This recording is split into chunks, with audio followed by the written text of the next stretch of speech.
deyish mumkin. Bir kun menga bir kishi astag'firullohal azimni 500 marta aytdim dedi. 10 minutlik ish. 15 daqiqada tugadi. Umrida qilmagani uchun katta ko'rinyapti.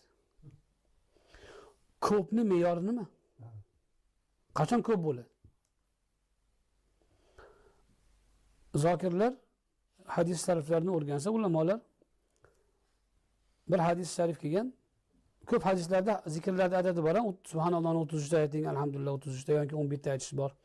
25 ta aytish bor ba'zi rivoyatlarda. Yoki la havlani 100 ta aytish bor. La ilaha illalloh tavhid kalimasini aytish bor va hokazo. Shunda hadis sharifda zikrlar uchun kelgan adadlar orasida eng ko'pi 1000 ekan. Kimiki subhanallohi va bihamdihi shuni o'zi.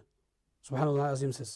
Subhanallohi va bihamdihi 1000 marta aytsa o'zini Allohdan sotib olibdi, do'zaxdan ozod bo'libdi deganlar.